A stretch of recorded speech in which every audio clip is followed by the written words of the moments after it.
The massive observation deck of Lunar Base fell silent as the classified hangar doors slowly parted, revealing humanity's greatest achievement in space warfare. The HMS Tsunami emerged from its secret birthplace, a sight that made even the most seasoned space veterans hold their breath. The battleship was unlike anything anyone had ever seen before. Commander Lee stood at the deck's edge, her hands gripped tightly behind her back as she watched her new command come into view. 5 years of her life had gone into this project, and now the results were floating majestically before her eyes. The ship was beautiful in a terrifying way. Its dark hull seemed to drink in the starlight rather than reflect it.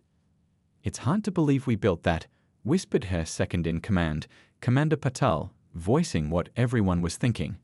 The ship's outer shell was covered in panels that looked like black scales, technology reverse-engineered from alien ships they'd managed to capture during previous battles.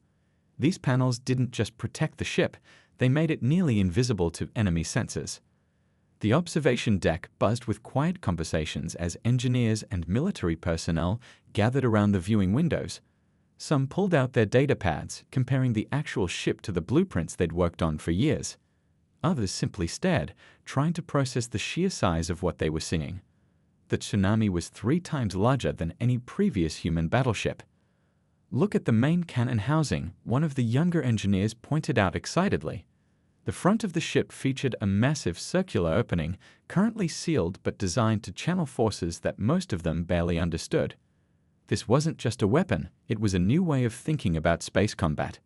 Commander Lee walked over to the main display panel, bringing up the ship's specifications for her team. The numbers were impressive. Crew capacity of 3,000, revolutionary artificial gravity systems, and enough power generation to run a small city. But what really set the Tsunami apart was its brain. A neural interface system that would allow the crew to control the ship's systems as naturally as moving their own limbs. Through the window, maintenance pods buzzed around the battleship like busy bees, running final checks on the outer hull. The ship's surface seemed to shift and move in the light, the stealth panels adjusting constantly to maintain their light-absorbing properties. It was cutting-edge technology that they'd learned from studying their enemies, the Nexus Collective, but had managed to improve upon. "Remember when we first captured that alien scout ship?" Commander Patel asked, a slight smile on his face. "Everyone thought we'd never understand their tech. Now look at us." The pride in his voice was well-earned. Their team had taken alien technology that had once seemed like magic and not only understood it but made it better. The dock crews began the final preparations for the ship's systems check. Massive fuel lines connected to the Tsunami's ports, filling its tanks with the specialized plasma mixture it would need for its revolutionary engines. Power readings began to climb on the monitoring stations as the ship's core came online for the first time outside of testing. A soft blue glow emanated from various points along the ship's hull, the gravity drive powering up. The light pulsed gently, like a heartbeat, as the system synchronized. Every person on the observation deck knew they were watching history being made. This wasn't just another warship, this was humanity's answer to a decade of alien aggression. Commander Lee checked her watch. In less than 24 hours, they would begin boarding procedures. The crew had trained for months in simulators, but nothing could fully prepare them for the real thing. They would be the first to use these systems in actual combat, the first to test whether humanity's greatest achievement would be enough to turn the tide of war. As the final checks continued, the sunset over the lunar surface cast long shadows across the hangar. The Tsunami's dark hull seemed to blend with these shadows, giving everyone a glimpse of how it would look in deep space, a predator waiting in the darkness, ready to strike at humanity's enemies. The future of the war, perhaps of humanity itself, rested in this ship's success. The main boarding deck of the HMS Tsunami buzzed with activity as 3,000 of Earth's finest military personnel filed through its massive doors. Young engineers with bright eyes carried their personal tablets, chatting excitedly about the ship's advanced systems. Seasoned veterans walked more slowly, taking in every detail of their new home with careful consideration. Commander Lee watched from the upper observation platform as her crew settled in. Each person had been handpicked for this mission, representing the best humanity had to offer. Among them was Chief Science Officer Park, whose groundbreaking work in gravity manipulation had made the ship's main weapon possible. she spotted him helping a group of junior officers understand the neural interface controls they'd be using. "The simulators didn't do this place justice," one young lieutenant said, running his hand along the sleek wall panels. The interior of the Tsunami was unlike any other spacecraft. Instead of the usual stark metal corridors, the walls seemed to pulse with a subtle blue light, marking the paths of power flowing through the ship's systems. The artificial gravity systems were giving everyone a new experience. Unlike the constant pull of traditional systems, the Tsunami's gravity field adjusted dynamically. Some crew members stumbled slightly as they walked, their bodies trying to adapt to the subtle changes.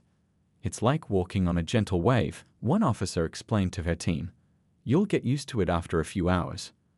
In the main engineering bay, Chief Park gathered his technical crew for their first hands-on training session. The neural interface headsets lay before them on the gleaming workstations.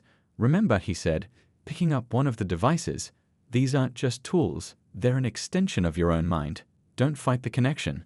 Let it flow naturally, like moving your own arm."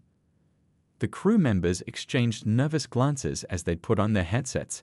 For most of them, this would be their first real neural interface experience. The technology had been adapted from captured alien ships, but human engineers had made it more intuitive, more natural for human minds to use. "Oh wow," whispered a young engineer as her neural link activated. Through the interface, she could feel the ship's systems as if they were part of her own body. The massive engines thrummed like a heartbeat, power conduits glowed like veins in her mind's eye, and sensor data flowed like a gentle stream of thoughts. Commander Lee walked through the living quarters, checking on her crew as they settled in.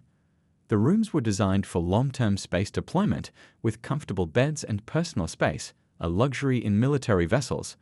"We might be carrying the most advanced weapons in human history," she told the designers, "but our crew needs to feel at home."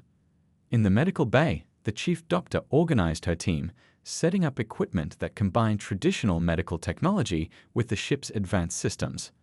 "The neural interfaces mean we need to monitor both body and mind," she explained to her staff. "We're not just caring for their physical health anymore."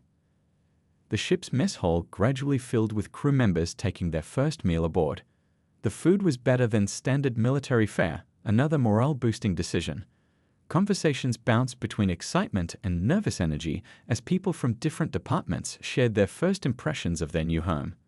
As the day progressed, the initial awe began to mix with determination. These weren't just crew members learning a new ship. They were pioneers preparing to take humanity's fight to the stars. Every person aboard knew the weight of their responsibility, but also the incredible opportunity they'd been given. By the time first shift ended, the crew had begun to find their rhythm. The strange became familiar, the overwhelming became manageable. In quarters across the ship, crew members made video calls to family back home, sharing their excitement while keeping classified details secret. "It's amazing," they all said in different ways. "We're part of something big." That night, as the ship's lights dimmed to simulate evening, Commander Lee stood in the bridge watching her crew at work. The neural interfaces glowed softly as officers monitored ship systems, their movements becoming more natural by the hour. Tomorrow, they would begin their first real training exercises. But tonight, the HMS Tsunami wasn't just a battleship, it was becoming a home. The first alert came during the night shift, a soft ping from the long-range sensors that brought everyone on the bridge to full attention. Out near the edges of the Kuiper Belt, where chunks of ice and rock drift in the darkness, the tsunami's advanced detection systems had picked up something unusual, something moving against the normal flow of space traffic. "Multiple contacts," called out the sensor officer, his fingers dancing over his neural interface controls. "5 ships, maybe more. Movement patterns match known Nexus scout formations." The bridge crew's training kicked in immediately, each person connecting more deeply with their stations through their neural links. Commander Lee arrived on the bridge within minutes, her uniform slightly wrinkled from sleep, but her eyes sharp and alert. "Show me," she ordered, and the main display lit up with a tactical view of the situation. The alien ships glowed as red markers against the black backdrop of space, their formation typical of Nexus reconnaissance patterns. "They're probing our outer defense lines," the tactical officer reported, his voice steady despite the tension. "They don't know we're here." The Tsunami's revolutionary stealth systems were working perfectly. To the alien ships, they were just another piece of space debris drifting among the icy rocks. Through the neural interface, every crew member could feel the ship's systems powering up. It was like a huge animal waking up, stretching its muscles, getting ready to pounce. The engine room reported all systems green, power flowing smoothly through the ship's veins. In the weapons bay, crews ran final checks on the main cannon, their movements quick but precise. "Take us in slowly," Commander Lee ordered. "Let's test how close we can get." The helmsman nodded, guiding the massive ship through the debris field with incredible precision.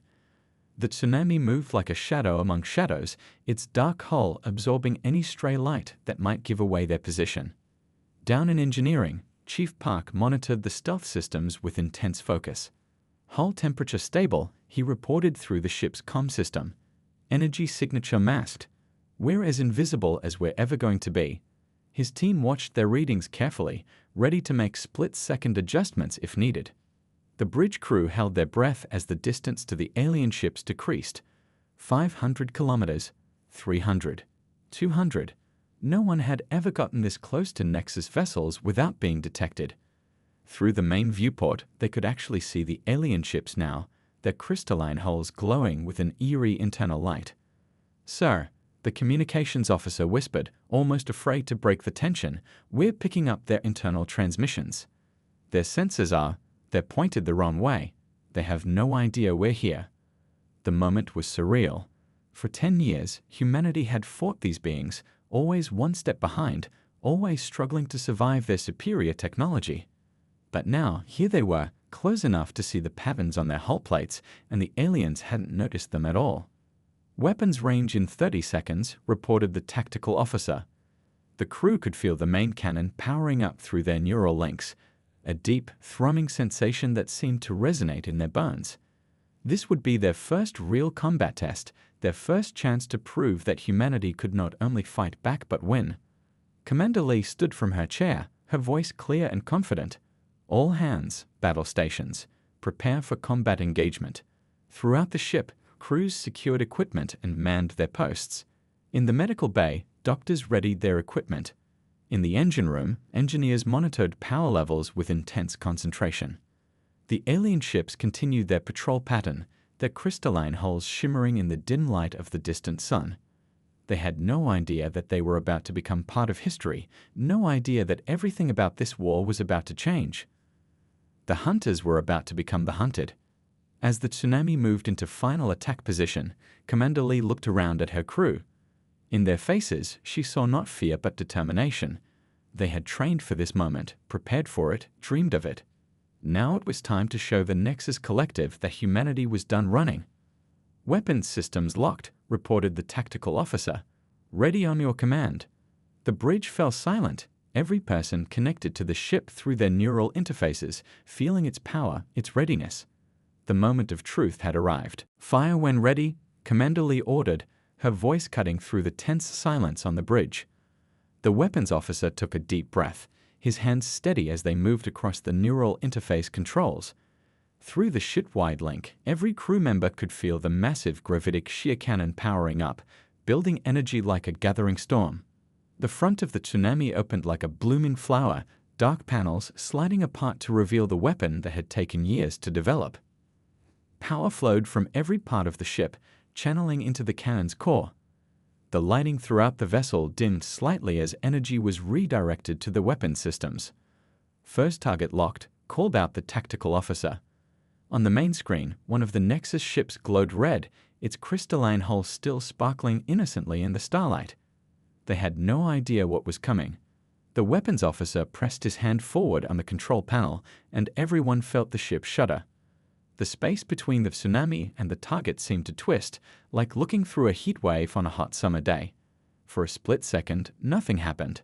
Then reality itself seemed to tear apart. The alien ship didn't explode. It imploded, crushed by forces that bent space itself. In the blink of an eye, the massive vessel collapsed into a point smaller than a grain of sand. "Second target," Commander Lee ordered, her voice steady despite the awesome display of power they'd just witnessed. The weapons team was already moving, redirecting the cannon. This time, the alien ships had noticed something was wrong. They began to move, their engines flaring bright against the darkness. But they were too late.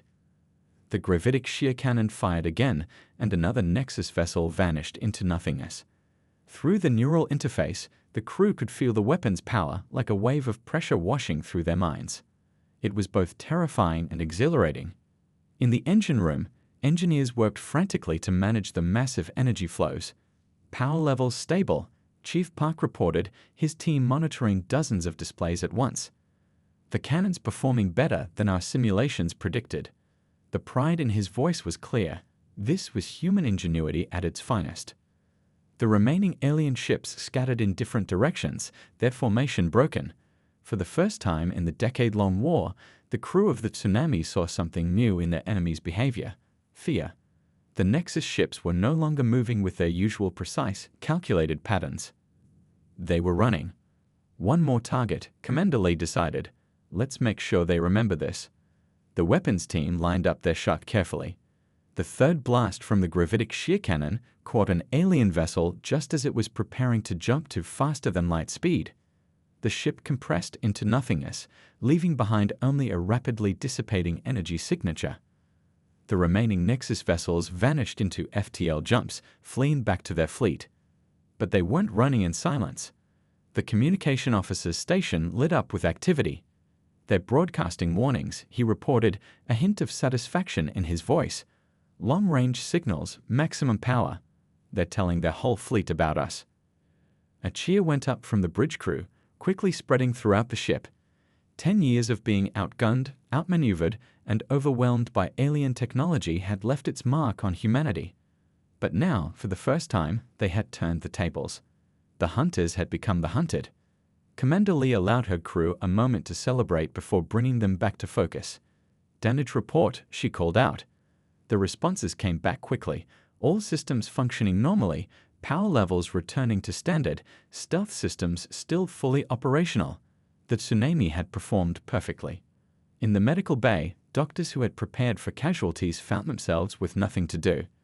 The ship's chief medical officer smiled as she filed her after-action report. 0 injuries, 0 casualties. It was the kind of report she hoped to file after every engagement. As the excitement settled, the crew began analyzing data from their first real combat test.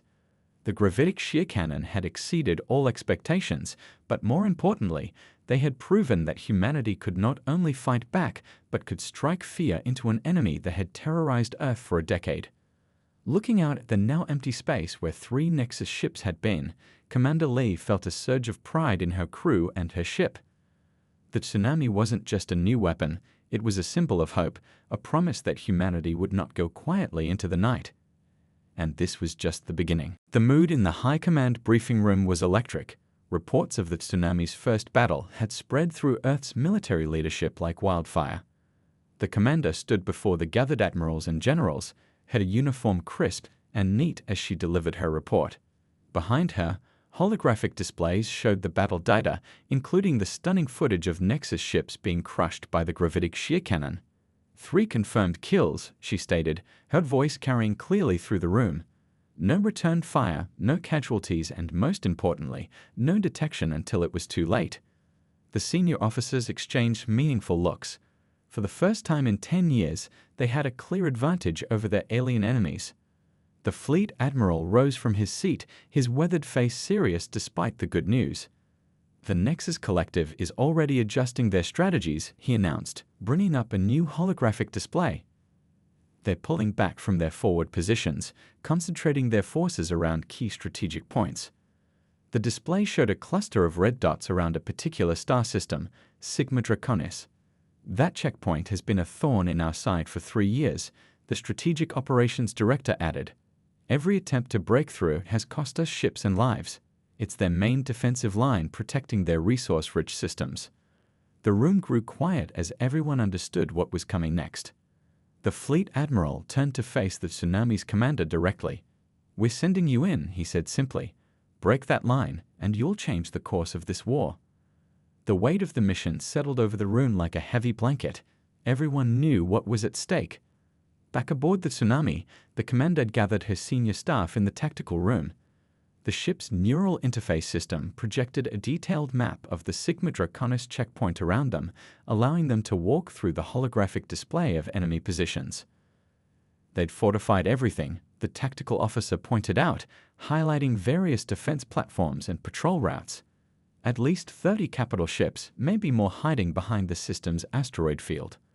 The sensor readings suggest they've upgraded their detection systems too.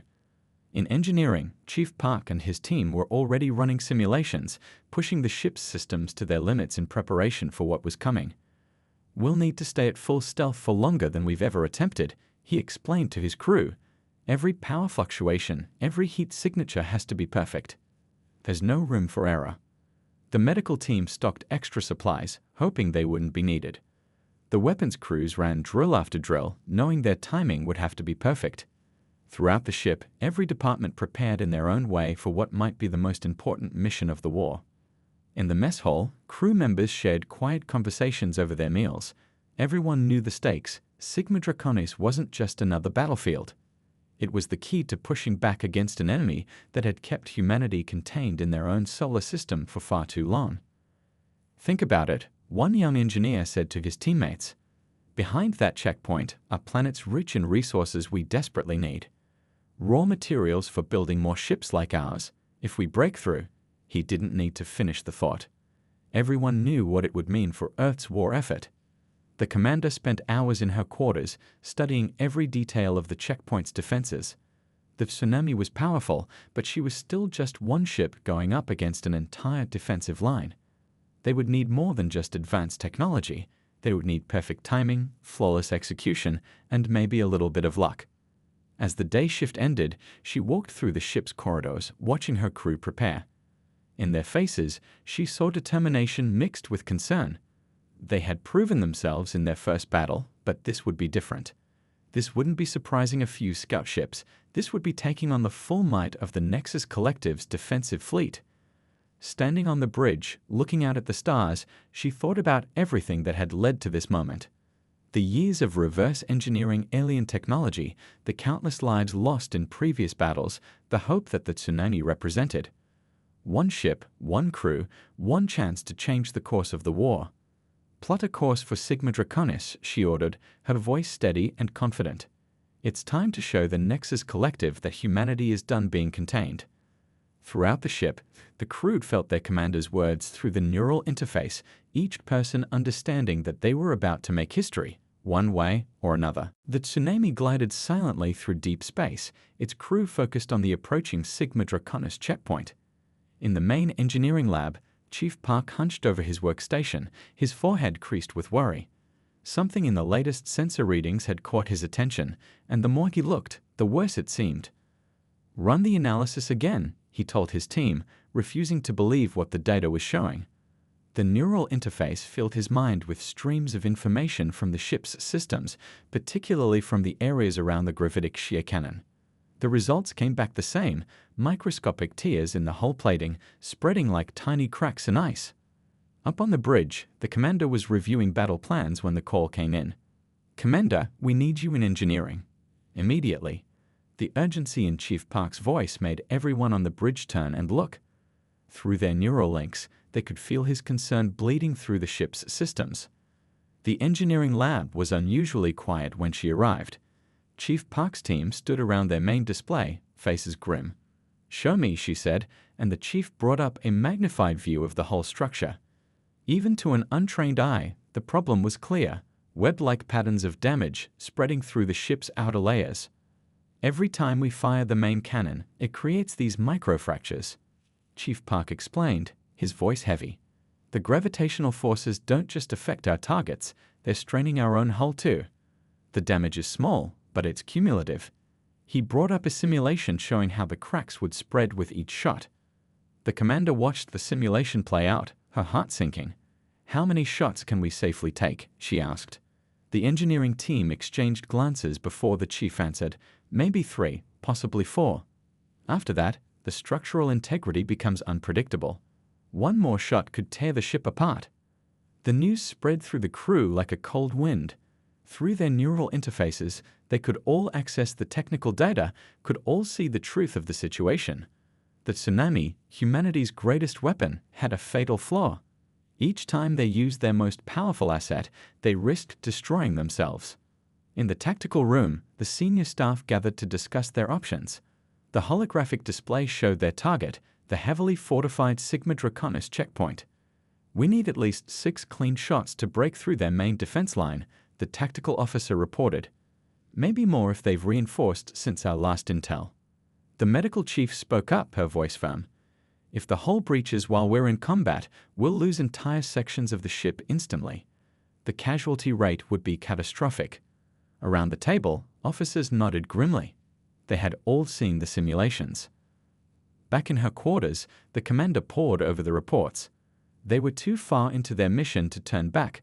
Earth's high command had committed significant forces based on the tsunami's attack plan. But continuing meant putting her entire crew at risk, gambling their lives on the hope that the ship would hold together. Through the ship's windows, she could see the distant stars of the Sigma Draconis system. Somewhere out there, the Nexus fleet waited, unaware of the approaching danger, both to them and to the ship sent to destroy them.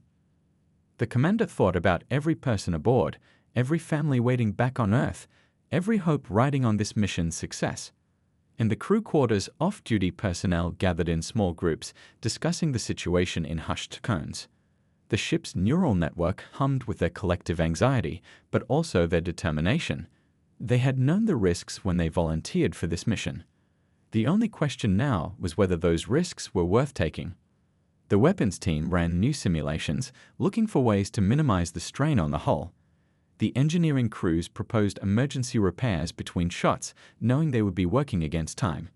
Everyone looked for solutions, refusing to accept that their one advantage against the aliens might be their undoing. Standing on the bridge, watching her crew work, the commander felt the weight of command more heavily than ever before. The decision would have to be made soon: continue with the mission and risk everything, or retreat and lose perhaps their only chance to strike a decisive blow in this war. Through the neural interface, she could feel the ship's systems, could sense the hidden damage waiting to spread. But she could also feel her crew's readiness, their willingness to face whatever came next. The next few hours would determine not just their fate, but possibly the fate of the entire war. Multiple contacts ahead. The sensor officer's voice cut through the tense silence on the bridge. The tsunami had reached the outer edges of the Sigma Draconis system, where the Nexus Collective's defense fleet waited. Through the neural interface, every crew member could feel the ship's stealth systems working at full power, trying to keep them hidden for as long as possible. The main screen showed the enemy fleet spread out before them, massive crystalline ships arranged in defensive formations, their hulls glowing with internal energy. Behind them loomed the checkpoint's main station, a structure larger than anything humans had ever built in space. "Stealth systems holding," reported engineering. In the engine room, Chief Park and his team worked frantically to manage power levels. Every surge, every fluctuation could give away their position. Through the ship's systems, they could feel the microfractures in the hull shifting, threatening to spread with each passing moment. The commander stood at her station, watching the tactical display. They would only get one chance at this. "Take us in," she ordered, her voice steady despite the tension. "Thread the needle between their patrol routes." The helmsman responded with practiced skill, guiding the massive ship through gaps in the enemy formation. Suddenly, warning lights flashed across every console. Energy spike from the station called out the tactical officer. They're activating some kind of new scanning system. The crew could feel it through their neural links, waves of detection energy washing over their hull, probing for any sign of their presence. "Hull integrity at 87% and dropping," engineering reported. The stress of maintaining perfect stealth against the new scans was causing the microfractures to spread faster than expected. Throughout the ship, crew members could hear the faint creaking of metal under strain. The medical bay prepared for casualties, setting up emergency stations. Through the neural interface, they could feel the growing strain on the ship's systems. The chief medical officer checked her supplies one last time, hoping they wouldn't be needed, but knowing better. "They've spotted us." The sensor officer's shout was followed immediately by alarms blaring throughout the ship. The element of surprise was gone. Dozens of enemy vessels turned toward their position, weapons charging, their crystalline hulls pulsing with deadly energy. No choice now, the commander declared. Weapons, target the nearest heavy cruiser. Show them what we can do. The weapons officer activated the gravitic shear cannon, and everyone aboard felt the familiar buildup of power. The hull groaned as space-time itself began to twist around them. The first shot struck true, collapsing an enemy cruiser into nothingness. But the Nexus fleet was ready this time.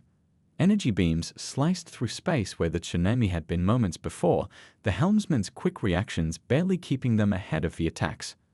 Hull breach on Deck 4. Engineering's report was punctuated by the sound of emergency bulkheads slamming shut. Repair crews rushed to contain the damage, working in zero-gravity conditions as sections of the ship lost atmospheric pressure. The medical team reported their first casualties, 3 crew members caught in the initial breach. Another shot from the gravitic shear cannon took out 2 enemy destroyers that had strayed too close together. But the cost was immediate: more hull breaches, more warning lights, more systems screaming for attention through the neural interface. The ship was being torn apart from the inside out. In engineering, Chief Park's team fought to keep the power system stable. "The core is fluctuating," he shouted over the comm. "We can't take much more of this." Through the neural link, every crew member could feel the ship's pain, could sense how close they were to catastrophic failure. The bridge rocked with another near miss. The tactical display showed enemy ships closing in from all sides, trying to box them in. They had destroyed 5 Nexus vessels, but dozens more remained, along with the station itself. The mission objectives seemed to slip further away with each passing second. "Hull integrity critical," came the warning from engineering. "One more shot from the main cannon will tear us apart." The commander gripped her station as another blast rocked the ship. Through the viewport, she could see the checkpoint's main station looming ahead, its defenses still untouched, still preventing any hope of breakthrough. Looking around her bridge, she saw determination in every face, felt it through every neural link. They had known this might be a one-way trip. Now, with their ship falling apart around them, they would have to decide: retreat and live to fight another day, or push forward and risk everything for one final shot at victory. The commander's voice cut through the chaos on the bridge, calm and clear despite the situation. "Begin evacuation procedures. All non-essential personnel to escape pods immediately." Around her, the bridge crew exchanged glances, understanding what this order meant. Through the neural interface, they could all feel the ship dying around them. Warning lights flashed across every deck as crew members rushed to their evacuation stations. The ship shuddered again as another enemy blast struck home.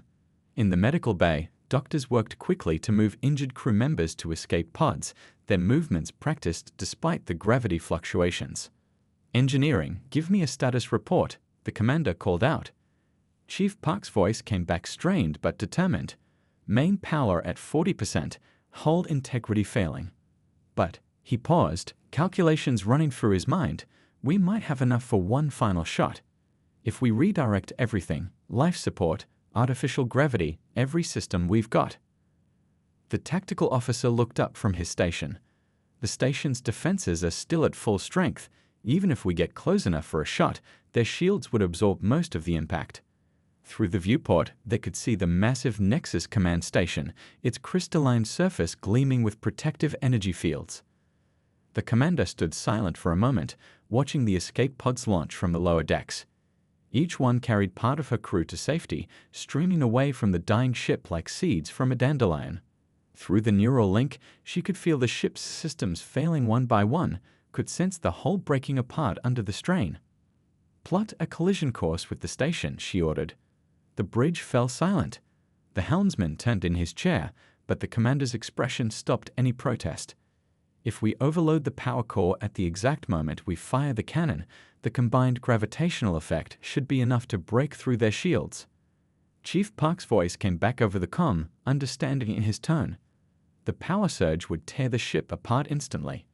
But yes, the physics work out. It would create a gravitational event unlike anything we've ever seen." Through the neural interface, calculations and simulations flowed between departments, confirming the possibility. "All remaining crew, this is your commander." Her voice echoed through the ship's comm system. "Final evacuation order. Get to the escape pods. You've all done your duty. Now let us do ours." Throughout the ship, the remaining crew members rushed to comply, though many hesitated, torn between duty and survival. In engineering, Chief Park looked at his team. "Go," he said simply. "I need to stay to manage the power core overload. One person can handle it." His team started to protest, but he cut them off. "That's an order. Earth needs engineers like you for the next Tsunami-Class ship." Reluctantly, they headed for the escape pods. The bridge crew remained at their stations, each one refusing to leave when the commander ordered them out. "With respect, Commander," the tactical officer said, "we'll need every hand to make this work." The others nodded, their neural links resonating with shared determination. As the last escape pods launched, the commander looked at her remaining crew. Through the neural interface, she could feel their resolve, their acceptance of what was to come. "Helm, take us in. Engineering, begin power core overload sequence. Weapons, prepare for final shot." The Tsunami turned toward the Nexus station, its engines flaring bright against the darkness of space. Enemy ships fired continuously now, their weapons tearing chunks from the already damaged hull. But it didn't matter anymore. They only needed to hold together for a few more minutes. Chief Park's voice came through the comm one last time. "Power core approaching critical levels. Redirecting all remaining power to weapons. It's been an honor." The bridge crew felt the deck plates vibrate beneath their feet as the ship's heart began to tear itself apart. The commander stood at her station, watching the station grow larger in the viewport. Through the neural interface, she could feel every system redlining, every warning indicator screaming for attention. But she could also feel something else: pride in her crew, satisfaction in knowing they would make their sacrifice count. "For Earth," she said quietly, and felt the words echoed through the neural link by every remaining crew member. The Tsunami, humanity's greatest warship, thundered toward its final destiny, its weapons charging one last time as its power core began to collapse. The flash was visible from 3 star systems away. When the Tsunami's power core collapsed at the exact moment its gravitic shear cannon fired, it created something never before seen in human space. The combined gravitational forces twisted space itself into a massive vortex, a temporary black hole that consumed everything in its path. The Nexus command station, with all its shields and defenses, never stood a chance. The massive structure collapsed inward, crushed by forces that defied description. Around it, dozens of enemy ships vanished into the swirling darkness. In less than 30 seconds, the entire defensive line, the barrier that had held humanity back for years, simply ceased to exist. Rescue ships arrived within hours, picking up escape pods that had scattered across the system. The survivors watched through their small windows as the gravitational anomaly slowly dissipated, leaving behind nothing but empty space where the mighty Nexus fleet had once stood. Back on Earth, the news spread quickly. Crowds gathered in cities across the planet, watching on massive screens as military officials announced the breakthrough at Sigma Draconis. The barrier that had contained humanity for so long was gone, and with it, the myth of Nexus invincibility. In the weeks that followed, Earth's fleets poured through the gap created by the Tsunami's sacrifice. They found what intelligence had predicted: resource-rich systems that could supply humanity's shipyards for decades. More importantly, they found something no one had expected: signs that the Nexus Collective was retreating. The surviving crew members of the Tsunami became instant heroes. In military academies, cadets studied recordings from the ship's final battle. The neural interface data, preserved in the escape pods, provided invaluable information for the next generation of warships. Engineers pored over the technical data, learning from both the ship's successes and its fatal flaws. 6 months after the battle, the first new Tsunami-Class ship rolled out of Earth's orbital shipyards. Its hull was stronger, its systems more resilient, but its heart, the revolutionary weapons and neural interfaces, remained true to the original design. As it emerged from the construction dock, its name became visible on the hull: Tsunami's legacy. The ship's first commander was a young officer who had served as a junior engineer on the original Tsunami. At the commissioning ceremony, she spoke about her former crewmates, about the sacrifice they had made. They knew the risks, she told the assembled crowd, but they also knew that sometimes victory requires more than just courage. It requires someone willing to make the hard choice. More ships followed. the Tsunami-Class became the backbone of Earth's deep space fleet. Each vessel carried a small plaque near its bridge, listing the names of those who had been lost with the first ship. It became tradition for crew members to touch the plaque before taking their stations, a reminder of the price paid for humanity's freedom among the stars. A year after the battle, construction began on a massive space station near where the Tsunami had made its final stand. They named it Breakthrough Station, and it became the forward operating base for humanity's expansion into former Nexus space. Its central plaza featured a holographic memorial showing the original Tsunami in its final moment, forever frozen in time as it changed the course of the war. The Nexus Collective never fully recovered from the loss of their Sigma Draconis checkpoint. Their remaining forces pulled back to defensive positions around their core systems, abandoning their dreams of containing humanity. Military analysts would later say that it wasn't just the loss of ships and the station that had broken them, it was the realization that humans would sacrifice everything for victory. In the Officers' Academy on Mars, new cadets now study the Battle of Sigma Draconis as part of their basic training. They learn about the ship's design, its revolutionary technology, and its fatal flaw. But more importantly, they learn about its crew, the men and women who chose to stay at their posts until the end.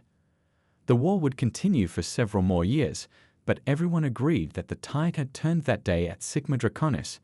Humanity had proven they could not only match Nexus technology, but could surpass it through innovation, courage, and sacrifice.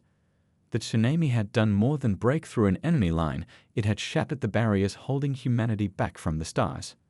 And in deep space, where the battle had taken place, a small gravitational anomaly remained, barely detectable but permanent. A lasting reminder that on that day, a single ship and its brave crew had changed the course of history, not just for humanity, but for all species who would dare to reach for the stars.